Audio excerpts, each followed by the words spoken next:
is there momentum for this push for a constitution? Right? I mean, Israel was given through the a mandate that and sort of came out of a British system on some level. So the absence of the constitution had some like sort of justification beyond the idea that equality also might be a slippery slope in this instance. And I'm quite convinced that the day a constitution, if it was ever to occur, would be passed in Israel would not be a panacea. But I do think that there is an argument if I don't want to offer not just equality, even if I was to believe that, like, okay, equality, for the secular Jews and the women, I mean, we can haggle over that. But as long as we don't give equality for the Palestinians, like, I don't think you can quite do that. I think once you open up that door to a constitution and have a mechanism that sits apart from where the sort of like electoral political power has, I think it's a real threat to, the current system that Israel has, where it subjugates and ignores the existence and, at least as a citizenry of the majority of people that they control essentially in their government. So the real question is how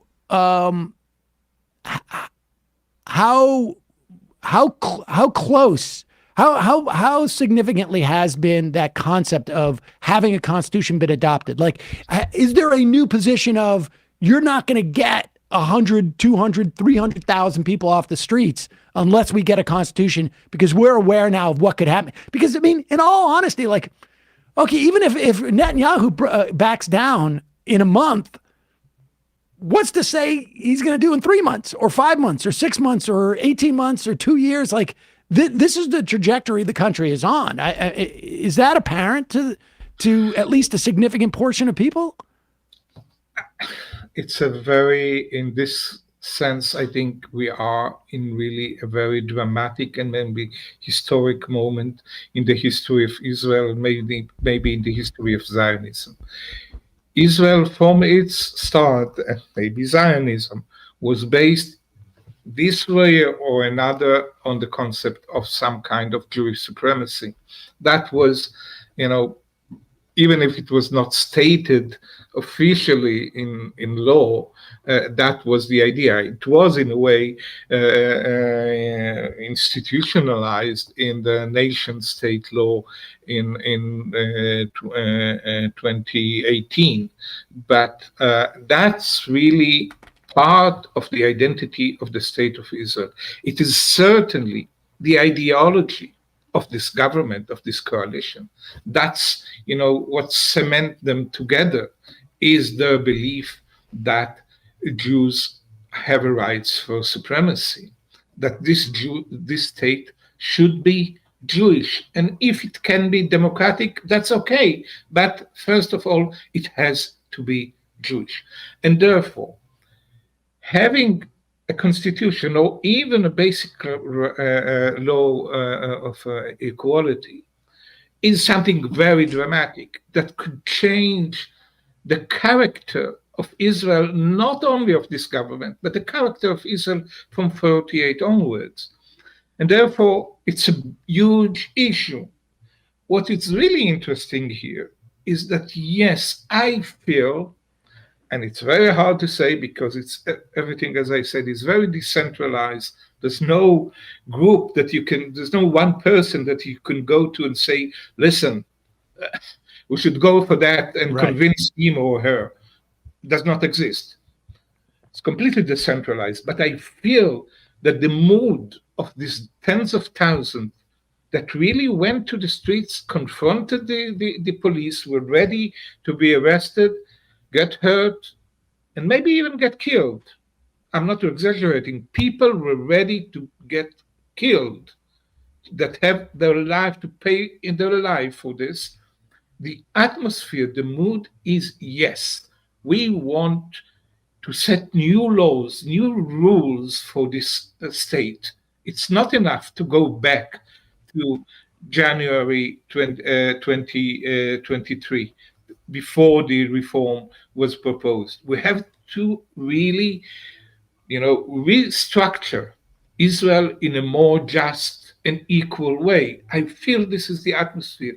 Now, whether this really forces that come from below will have enough force, enough stamina, enough endurance to push forward for such a dramatic move, I don't know. The stakes are extremely, extremely high, as I presented now.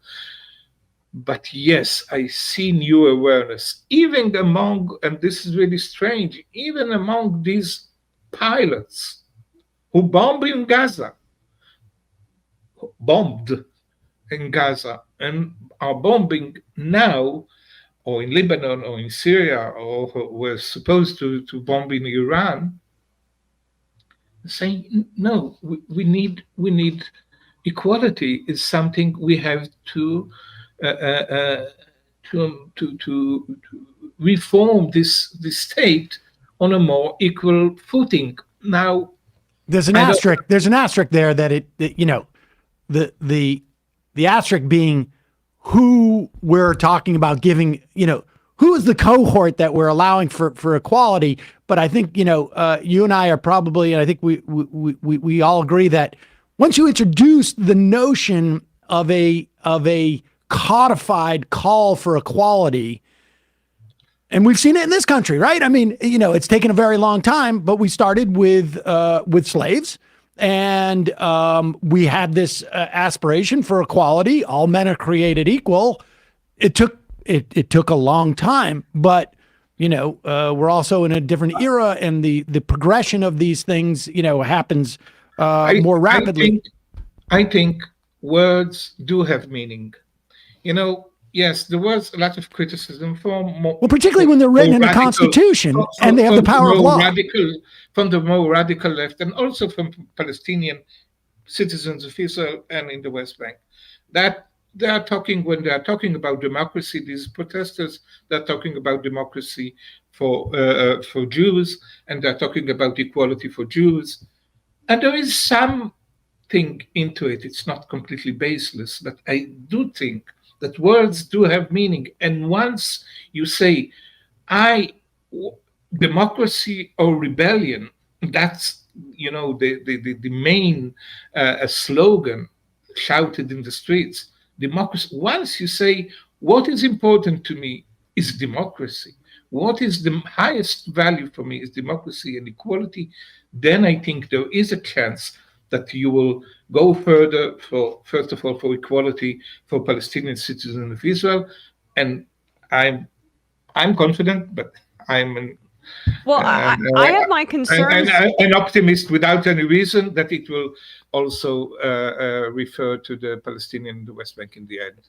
But there's a concern to me that any kind of document in the short term under this current apartheid, right, would only further congeal the existing power dynamics, as opposed to a more revolutionary process in which, say, Palestinians have equal stake.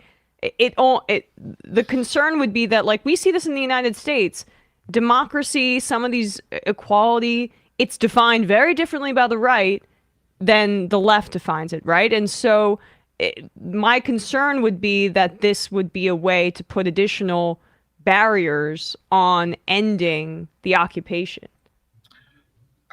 I think that adding additional barrier, I don't think it will happen. The barriers are so high today that equality and constitution will not add barriers. But you're right in saying that there is a real danger that it will not address these core issues, that it will not address the core inequality between Jews and Palestinians. There is this risk. But I think, first of all, I think, as I described before, the very notion of bringing in these ideas into the legal debate is very important. But it cannot, you are right, it cannot end there.